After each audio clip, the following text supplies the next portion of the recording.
तारीख 26 जुलाई 2019। कश्मीर घाटी की हवा में एक अजीब सा भारीपन है। डल झील की लहरें तक खामोश हैं। ये वो सन्नाटा है जो किसी बहुत बड़े तूफान से ठीक पहले होता है। और फिर अचानक एक सरकारी आदेश इस खामोशी को चीर देता है। 70 साल के इतिहास में ऐसा कभी नहीं हुआ था। ये सिर्फ एक एडवाइजरी नहीं, ये एक चेतावनी थी। देखते ही देखते पूरे कश्मीर में एक सवाल आग की तरह फैल जाता है। आखिर होने क्या वाला है?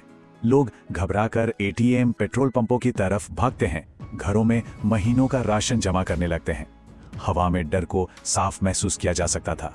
पर जब सबकी नजरें सीमा पर थी, तब हजारों फीट ऊपर आसमान में और घाटी की सड़कों पर रात के अंधेरे में एक ऐसी हलचल हो रही थी जिसकी किसी को कानो कान खबर नहीं थी। इस पूरे ऑपरेशन के केंद्र में सिर्फ एक शख्स था, एक ऐसा शख्स जो पर्दे के पीछे से इस पूरी बिसात के हर मोहरे को उसकी सही जगह पर रख रहा था। ये काम था राष्ट्रीय सुरक्षा सलाहकार अजीत डोभाल का। एक ऐसा नाम जिसे खुफिया हलकों में उसकी असाधारण रणनीतिक सोच की वजह से द फिफ्थ आई के नाम से भी जाना जाता है। ये कोई अचानक लिया गया फैसला बिल्कुल नहीं था। ये एक ऐसा ग्रैंड चेस गेम था जिसके मोहरे महीनों पहले से चले जा रहे थे और दुनिया को इसकी भनक तक नहीं थी। इस कहानी की शुरुआत होती है महीनों पहले, दिल्ली के नॉर्थ ब्लॉक के बंद दरवाजों के पीछे, जहां शायद भारत का सबसे बड़ा राज शक्ल ले रहा था। नए गृह मंत्री अमित शाह को एक मिशन दिया गया था, कश्मीर के 70 साल पुराने इतिहास को बदलना। लेकिन इसकी एक शर्त थी कि एक भी खबर, एक भी डिटेल बाहर लीक नहीं होनी चाहिए। प्लान अपने सबसे नाजुक मोड़ पर तब पहुंचा जब देश की अपनी खुफिया एजेंसी रॉ ने एक चेतावनी दी। उन्होंने कहा कि अगर ये कदम उठाया गया तो घाटी में भारी खून खराबा हो सकता है। लेकिन इस चेतावनी का डोभाल पर शायद उल्टा असर हुआ। उनका जवाब था, तैयारियां दुगनी कर दो।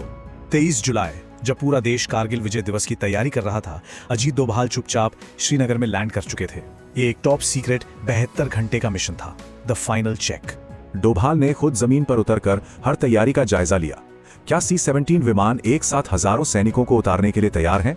क्या 20 से ज्यादा ड्रोन यूनिट्स घाटी के चप्पे चप्पे पर नजर रख सकती हैं?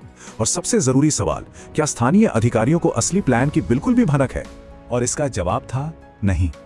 घाटी के सबसे बड़े अधिकारियों को भी जानबूझकर अंधेरे में रखा गया था। उन्हें बस ये बताया गया कि किसी बड़े आतंकी हमले का खतरा है और उसके लिए तैयार रहना है। असली मकसद उनसे भी छुपाया गया था। जुलाई के आखिरी दिनों में असली एक्शन जमीन पर नहीं बल्कि आसमान में शुरू हुआ। एक ऐसा एक्शन जो आजाद भारत के इतिहास में पहले कभी नहीं देखा गया था। देश के सबसे बड़े transport aircrafts C-17 globe master और C-13J हर्क्यूलिस रात के अंधेरे में देश के अलग अलग कोनों से हजारों पैरा कमांडोज और सुरक्षा बलों को एयरलिफ्ट करके कश्मीर पहुंचा रहे थे। ये देश की सबसे बड़ी साइलेंट सैनिक तैनाती थी। देखिए, डोभाल जानते थे कि उनका सबसे बड़ा दुश्मन कोई आतंकी नहीं बल्कि एक सिंगल लीक थी। एक छोटी सी जानकारी बाहर जाती और पूरा ऑपरेशन फेल हो सकता था। इसलिए उन्होंने डबल ब्लाइंड रणनीति अपनाई। इसका मतलब यह था कि किसी को भी पूरा प्लान नहीं पता था। हर कोई बस अपने हिस्से का काम कर रहा था, एक ऐसी तस्वीर को पूरा करने के लिए जिससे सिर्फ एक ही शख्स देख पा रहा था। अगस्त का महीना शुरू होते ही ये ऑपरेशन अपने आखिरी और सबसे अहम दौर में दाखिल हो चुका था। अब यहां से वापसी का कोई रास्ता नहीं था। 4 अगस्त की रात अचानक कश्मीर के 80 लाख की आबादी का संपर्क पूरी दुनिया से काट दिया गया। इंटरनेट बंद, फोन लाइनें बंद, पूरी घाटी एक सूचना के ब्लैक होल में समा गई थी। एक तरफ कश्मीर में गहरा सन्नाटा था, तो वहीं दूसरी तरफ हजारों किलोमीटर दूर दिल्ली में भारत की संसद के अंदर इतिहास का सबसे बड़ा तूफान दस्तक दे रहा था। गृह मंत्री अमित शाह के इस एक वाक्य ने 70 साल पुरानी व्यवस्था को कुछ ही पलों में खत्म कर दिया। जम्मू और कश्मीर का विशेष दर्जा अब इतिहास बन चुका था। दिल्ली में जब हंगामा बरपा था, तब डोभाल का असली मास्टर स्ट्रोक कश्मीर में काम कर रहा था, और वो मास्टर स्ट्रोक था खामोशी। ये कम्युनिकेशन ब्लैकआउट इसलिए था ताकि कोई अफवाह ना फैले और किसी भी भीड़ को सड़कों पे इकट्ठा होने का मौका ही ना मिले।